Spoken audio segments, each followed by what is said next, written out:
בשנות ה-40 של המאה הקודמת, כשמדינה הייתה עוד הגדרה מוקדמת, שני הורים צעירים בדרום תל אביב ציפו לתינוק מתוק וחביב, שלימים יענה לשם ישעיה, ומכאן הכל היסטוריה, כל מה שהיה.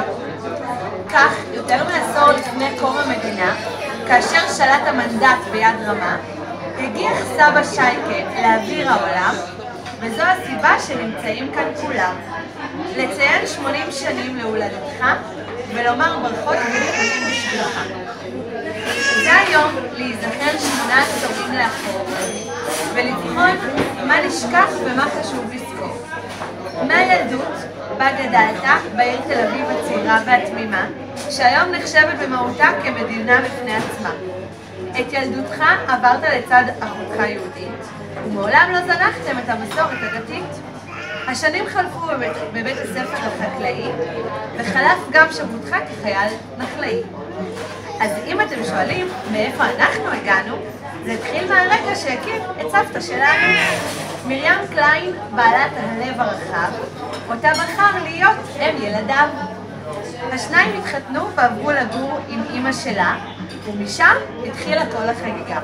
ראשונה הגיעה יפהפייה כחולת עיניים, איילת רחל שלימים מילדיה הבכורים יגיעו בשניים.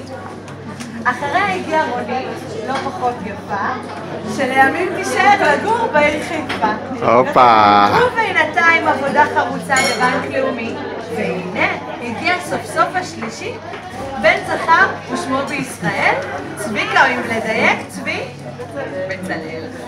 וכך עברו השנים של גידול הילדים, שהם למעשה האחים שהיום כאן יושבים. ויחד עם כל הנכדים והנינים, חוגגים לך יום הולדת 8 עשורים של זיכרונות וסיפורים, שמחים יותר או מאוד עצובים. כאב הלכתה בטרם עת של אמא שהספיקה כל כך הרבה לתת, ובו בעת סבתא שלא הספקנו להכיר, ובכל הזדמנות אותה אנחנו נזכיר.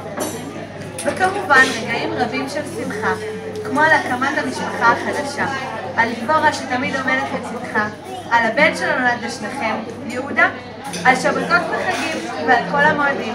מאחלים לך סבא להמשיך וליהנות מהחיים בקריאת המון ספרים ותחביבים מגוונים, להיות רווי נחת מהמשפחה והצאצאים, שהרי אתה זכית לפגוש בחייך את הדורות הבאים. מאחלים לך עוד שנים רבות של בריאות ואושר, סומכים עליך שתמיד תשמור על כושר, שתקום כל בוקר בחיוך ותשאר רעות, וכמובן איך כל זה יתרחש בלי המון בריאות. מאחלים המון מזל טוב ליום הולדת מושלם, משפחות דרמר, רונן וגויין, ונוסיף כי השולחן כבר התרחב, גם שלומוביץ, שילגי ולב. נשיקה, נשיקה. יום יום הולדת, יום יום הולדת.